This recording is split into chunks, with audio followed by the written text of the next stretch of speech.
એમને પેલું એવું લાગે કે હું અત્યારે એક વ્યક્તિએ સરસ પ્રશ્ન પૂછ્યો મને કે ભાઈ કેટલા % મને મળશે.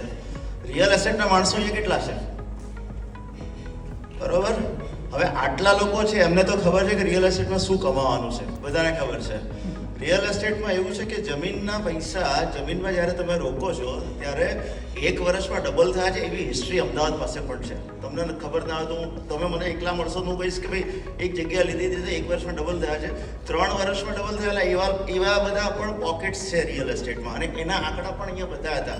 એ ગિફ્ટ સિટીમાં જ્યારે એમણે પહેલી વાર જમીન લીધી હતી 1000 રૂપિયા ફૂટ ભાવ આપ્યો હતો એનો FSIનો. અત્યારે એ જ જમીન છે 5000 રૂપિયા ફૂટ. એટલે કેટલા % વધી તમે જગ્યાનો ભાવ. એટલે એવું નથી પ્રોપર્ટીમાં કે જમીનની સાથે આવ્યું છે કે આપણે બધા અહીંયા આગળ ભેગા થયા, બધાએ 100 રૂપિયા નાખીને એક જમીન લઈએ, જમીન આપણે લોક કરી 3 વર્ષ માટે. બહુ ઇઝી વસ્તુ છે. અને 3 વર્ષ પછી આપણા બધાનો સારો સમૂહ ભેગા થઈ 1 પૈસા મળે બધાએ વેચ્યા. એટલે ઘણી વખત એવું થાય છે કે ચિત્રકભાઈ એક વિચાર રજૂ કરે કે ભાઈ હું જમીન લઉં છું, મને જમીનમાં પૈસા મળે છે, બધા જોઈન્ટ થાય. તો એમને બધાને ઇન્વાઇટ કર્યા અને બહુ સાચી રીતે. પણ આમાં બધા ટેકનિકલ ક્વેશ્ચન્સ છે, ઘણા બધા ટેકનિકલ ક્વેશ્ચન્સની અંદર સેબી આવે છે, રજિસ્ટર્ડ ફંડ આવે છે, ચેકના પૈસા આવે છે.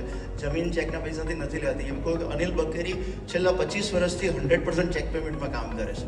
તમે ફ્લેટ લેવા જાઓ, પ્લોટ્સ લેવા જાઓ, ગમે ત્યાં અમદાવાદના લગભગ 10 થી 15 લોકો એવા કામ કરે છે.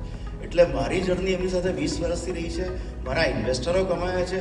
અમે લોકો પ્રી લોન્ચિંગમાં પ્રોપર્ટી લઈએ છીએ તો એ 3 વર્ષમાં દોઢા પૈસા થાય છે મિનિમમ. એટલે ક્યાંય પણ તમે એની હિસ્ટ્રી ચકાસશો અને જમીનમાં તો હાઈએસ્ટ પૈસા વધે. કારણ કે કોઈ પણ ડેવલપર એક જગ્યાએ જમીન લે તો એની આજુબાજુના ખેડૂતોથી માંડીને બધા જ ઇન્વેસ્ટરોના પૈસા વધે છે. એટલે બહુ સેફ છે. અત્યાર સુધીમાં ઇન્વેસ્ટરોને પણ અમે જ્યારે કોઈ પણ જગ્યાએ અમારા પોતાના ઇન્વેસ્ટર હોય કે એને પોતાને બહાર નીકળવું હોય તો બિલ્ડરને પોતાને ઘણી વખત એવું લાગે. બહુ જ બધા જુદા જુદા બિલ્ડરોનો પોતપોતાનો એક્સપિરિયન્સ છે. પણ અહીંયા આગળ જ્યારે અમારા બિલ્ડરને ત્યાંથી અમે શિવાલિકમાંથી કમાઈને જ્યારે અમારા ઇન્વેસ્ટરો બહાર નીકળે છે ત્યારે એક સરસ મજાનું સ્માઇલ લઈને નીકળે છે. એમને કોઈ હર્ડલ્સ નથી આવતા. એટલે અહીંયા હર્ડલ્સ રેટ્સ જેવું કંઈ છે જ નહીં. ઘણા બધા લોકો એવું કીધું મને હર્ડલ્સ રેટ એટલે શું ખબર નથી પડતી. પણ 10% હર્ડલ રેટ્સ નથી. અહીંયા આગળ તો ચિત્રકભાઈએ એક વખત અમને કહ્યું હતું કે આપણે કેટલા % લખવું જોઈએ. 15% લખીએ, 20% લખીએ, 25% લખીએ. કે વર્ષમાં પૈસા ડબલ થાય તો 100% લખીએ. લોકો માનશે જ નહીં કે જમીનમાં પૈસા કેવી રીતે પૈસા ડબલ થયા. એટલે ઘણી બધી વસ્તુઓ એવી છે કે આપણને ખબર નથી. પણ જમીન ઓલવેઝ કમાઈને આપે છે.